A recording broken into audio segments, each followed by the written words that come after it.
Record start হয়েছে বোধহয়, right? জি স্যার। ওকে ওকে, গুড। তো আমরা আজকে আসলে যেটার জন্য ক্লাসটা নিচ্ছি সেটা হচ্ছে আমরা একটু একটা আইডিয়া নিব, rough idea regarding agile unified process, এইটা নিয়ে। যে অ্যাজাইল এইইউপি সংক্ষেপে যেটাকে বলে, এইইউপি এটা আসলে কি জিনিস। আমরা কিন্তু আগের ক্লাসে একটা একটা অ্যাজাইলের একটা মেথোডোলজি সলভ করে এসেছি, মানে অ্যাজাইল রিলেটেড একটা মেথোডোলজি। সেটা কি মনে আছে? কেউ বলতে পারবে এখানে? অ্যাজাইল রিলেটেড একটা মেথোডোলজি, বা যদি ভিডিওটা দেখে থাকো, any idea? Extreme programming, right? Extreme programming আমরা কিন্তু সেটা সলভ করে এসেছি। এখন ওরা যেটা বলতে চাচ্ছে যে দেখেন, অ্যাজাইলের তো আসলে শুধু এক্সট্রিম প্রোগ্রামিং না, এবং অ্যাজাইলের তো শুধু আসলে স্ক্রাম এরকমও না। তার মধ্যে আরেকটা প্রসেস আছে, যে প্রসেসটাকে বলা হয় another agile software development methodology. এই যে এখানে বলছে another agile software development methodology, যেটাকে ওরা বলছে অ্যাজাইল ইউনিফাইড প্রসেস, সংক্ষেপে বলছে এইইউপি। এটা হচ্ছে simplified version of the rational unified process. তার মানে এইরকম একটা প্রসেস ছিল রেশনাল ইউনিফাইড নামে, আর যেটাকে বলা হতো আর ইউপি, সেখান থেকে অনেকটাই সিম্পলিফাইড করে এই অ্যাজাইল ইউনিফাইড প্রসেসটা তৈরি করা হয়েছে। এবং এটা হচ্ছে অ্যাজাইল যে ডেভেলপমেন্ট হয়, আমরা তো অনেক ধরনের ডেভেলপমেন্ট দেখেছি, ওয়াটারফল ডেভেলপমেন্ট দেখেছি, ভি মডেলের ডেভেলপমেন্ট দেখেছি, যদি তোমরা ওগুলা পড়ে থাকো। ঠিক আছে, আমরা তারপরে কি দেখেছি, ইটারেশন দেখেছি, অনেক ধরনের অনেক কিছু দেখেছি। সো এটা হচ্ছে অ্যানাদার টাইপ অফ ডেভেলপমেন্ট। এখন এখানে কি কি হয় এই জিনিসটা আমরা এখানে ভালো মতো দেখবো। সো এই যে অ্যাজাইল ইউনিফাইড প্রসেস, এই এই এইটা ফলো করে যদি আমরা সফটওয়্যারটা ডেভেলপ করতে চাই, তাহলে আমাদেরকে চারটা ফেজে কাজ করতে হয়। ওকে, চার ধরনের ফেজে আমাদেরকে বেসিক্যালি কাজ করতে হবে যদি আমরা এই প্রসেসটা ফলো করে আগাতে চাই। তো তাহলে প্রথমে আসি আমরা যে চার ধরনের প্রসেসের ক্ষেত্রে কি কি জিনিস আছে। প্রথমটাই হচ্ছে ইনসেপশন। ইনসেপশন মানে কি, ধরো আমি যদি এই agile unified process modelling follow করে একটা সফটওয়্যার ডেভেলপ করতে চাই, আমি প্রথমেই ইনসেপশন মানে হচ্ছে প্রথমে এই পর্যায়ে এসে আমি বিজনেসের স্কোপটা দেখার চেষ্টা করব।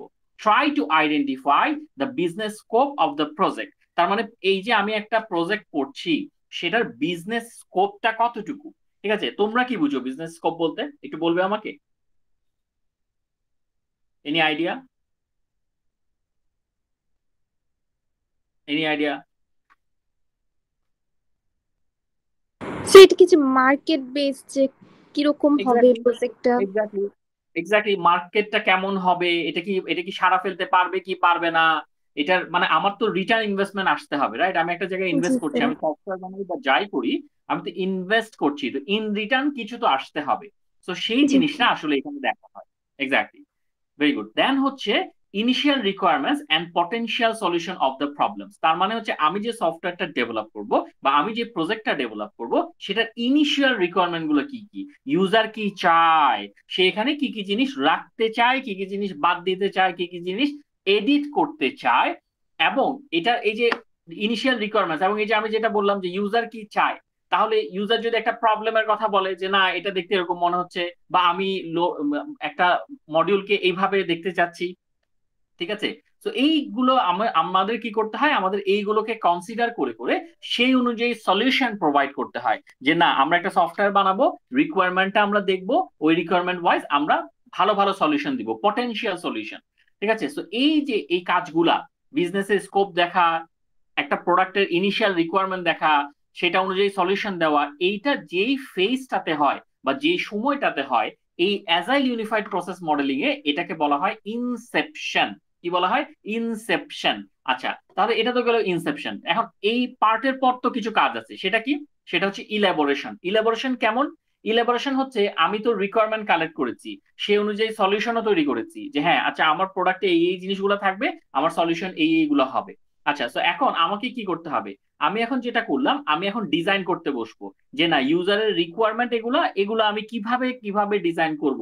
ঠিক আছে, হার্ডওয়্যার গুলো কেমন হবে, আমি সফটওয়্যারে কি কি জিনিসপত্র রাখবো, রাইট? ডিজাইনিং এ তো এগুলোই থাকে নাকি? তো এইখানে এই জি স্যার। ইলাবোরেশন ফেজে কিন্তু এক্স্যাক্টলি আমরা কিন্তু একটা আর্কিটেকচার প্রোভাইড করি, ঠিক আছে, একটা সলিউশন আর্কিটেকচার দে, আমার সফটওয়্যারটা এই রকমের হবে। তো আমি যখন এই ধরনের একটা সলিউশন আর্কিটেকচার প্রডিউস করি, তখন আমরা যেটা করি, আমরা যখন কাস্টমারকে সেটা দেখাই বা কাস্টমারের সাথে যখন আমরা এই জিনিসটা শেয়ার করি যে দেখেন আপনার রিকোয়ারমেন্ট গুলো ঠিকঠাক রেখে আমরা একটা মডেল তৈরি করেছি বা আমরা একটা আর্কিটেকচার তৈরি করেছি, যে আপনার সফটওয়্যারটা দেখতে এরকম হবে, এই জায়গায় এটা থাকবে, অমুক জায়গায় এটা থাকবে, আপনি আর কিছু চান কিনা।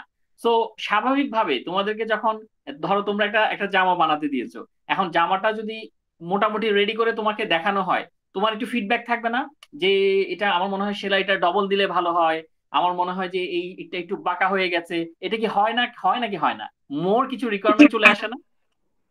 হ্যাঁ, এই জিনিসটাই ওরা বলছে, যে যখনই আমরা একটা আর্কিটেকচার ওদেরকে প্রিপেয়ার করে দেখাবো, can be extracted more requirements can be, ঠিক আছে, মানে আরো রিকোয়ারমেন্ট নেওয়া যেতে পারে, ইউজার হয়তো আরো সাজেস্ট করবে যে আমার এই এটা দেখতে, আপনি একটা মডেল দিয়েছেন ভালো কথা, সফটওয়্যারটা এরকম দেখতে মনে হচ্ছে, বাট আমার কাছে মনে হচ্ছে আমার মনে হয় রেজিস্ট্রেশন বাটনটা অন্য জায়গায় যাওয়া উচিত, বা আর্কিটেকচার রিলেটেড যা যা ইস্যু সেগুলা এখানে আসবে।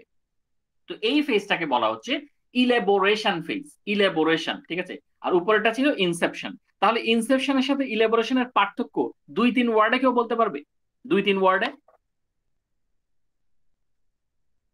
ইনসেপশন তো একটা ধারণা যে আমি এইভাবে করে আগাইতে পারবো, মানে এই মানে প্ল্যান একটা বলা গেলে। হুম আর হুম হচ্ছে হুম ইলাবোরেশন যেটা হবে সেটা একটা হচ্ছে মানে এটার ডেমো হিসেবে, যে না এটা একটা হুম এরকম ভাবে যে মানে একটা স্ট্রাকচার তৈরি করা, যেটা এক্স্যাক্টলি, নাকি হচ্ছে ড্রাফট, আমরা কাউকে ড্রাফট দেখাতে টাইপের। পারবো, আর সে হুম হুম চাইলে জিনিসটাকে আবার মডিফিকেশনও করতে পারবে এক্স্যাক্টলি, এরকম। এক্স্যাক্টলি, অনেকটাই ড্রাফট টাইপের, ড্রাফট, জি স্যার। রাইট? জি sir. Exactly, very good, very good, very good. আচ্ছা, তো এখন এই যে আমরা যে ডিজাইনটা করলাম, আচ্ছা ডিজাইন করলাম, ইউজার নতুন রিকোয়ারমেন্টটা দিল, ভালো কথা, সবকিছু হয়ে গেল, তাহলে আমার বাকিটা থাকে কি? বাকি থাকে হচ্ছে কনস্ট্রাকশনে চলে যাওয়া। তো আমি এখন কনস্ট্রাকশনে চলে যাব। তো কনস্ট্রাকশনে গিয়ে কি করছি? Continuous implementation and testing. দেখো আমি এখানে যেটা করছি, যে আমি এই রিকোয়ারমেন্ট গুলো ডিজাইন করা আছে, রিকোয়ারমেন্ট গুলো বলা আছে, আমি ওই অনুযায়ী কন্টিনিউয়াসলি ইমপ্লিমেন্ট করছি এখন, যে হ্যাঁ এটা বানাচ্ছি, এটা বানাচ্ছি, এটা শেষ করছি। কিন্তু দেখো কিভাবে বানাচ্ছি। আমরা একটা কথা বলেছিলাম, অ্যাজাইল হতে হলে অ্যাজাইলের মধ্যে দুটো জিনিস আছে, একটা হচ্ছে ইনক্রিমেন্টাল আর একটা হচ্ছে ইটারেশন। এটা আমরা একদম শুরুতে দেখে এসেছিলাম না? কেউ যদি ভুলেও যেও থাকো, তাহলে আমরা যদি এখানে একটু দেখাই, এই যে অ্যাজাইলের আমি যদি একদম শুরু থেকে দেখাই, কোথায় আছে, এই যে দেখো, agile is a combination of iterative and incremental process model. এটা নিজেরাই বলে দিয়েছে যে যদি অ্যাজাইল কোনো কিছু হয় তাহলে সেটা ইটারেটিভ এবং ইনক্রিমেন্টাল প্রসেসের কম্বিনেশন হবে, ঠিক আছে, ইটারেটিভ এবং ইনক্রিমেন্টাল। দেখো তো, আমি এখন যদি এই জায়গায় আসি, যেটা আমরা এউপি পড়ছি, এউপি তো ওরা কি বলছে, যে এই যে in the form of iteration, incremental বলে নাই, বাট বলছে ইটারেশনের মাধ্যমে আমরা কন্টিনিউয়াসলি, ইটারেশনের মাধ্যমে আমরা কন্টিনিউয়াসলি এই জিনিসটাকে কনস্ট্রাক্ট করতে থাকবো। ইটারেশনের মাধ্যমে এটা ঘুরে ঘুরে ঘুরে ঘুরে, ওই যে মানে প্রথমে আমি একটা ইটারেশন চালাই, তারপরে দেখি যে পলিশড হয়েছে কি হয়নি, আবার আরেকটা ইটারেশন চালাই, এইভাবে করে ইটারেশন চালিয়ে চালিয়ে আমি প্রোডাক্টটাকে তৈরি করতে থাকবো। আচ্ছা, এখন প্রোডাক্ট তৈরি করতে থাকলেই হবে? আমার কি কোনো টেস্টিং দরকার নাই? তোমরা যে যখন কোড করো, কোড করেই ফেলে রেখে দাও, রান করো না? জি স্যার, রান করি। এক্স্যাক্টলি, এক্স্যাক্টলি, এখানে ওরা বলছে আপনারা প্রত্যেক জায়গায় আপনি কন্টিনিউয়াস ইমপ্লিমেন্টেশন করলেন ভালো কথা, কিন্তু টেস্টিংটাও করবেন, স্পেশালি ইউনিট টেস্টিং, ছোট ছোট মডিউল নিয়ে টেস্টিং করবেন, না হলে কিন্তু আপনি পরে গিয়ে ধরা খাবেন, দেখবেন যে আপনার প্রোডাক্টের অনেক অনেক বাগ আছে। ঠিক আছে, সো এইটা হচ্ছে কনস্ট্রাকশন ফেজ। এবং লাস্টলি হচ্ছে ট্রানজিশন ফেজ, এটা কিন্তু AUP phase. Transition phase, lastly transition phase কি?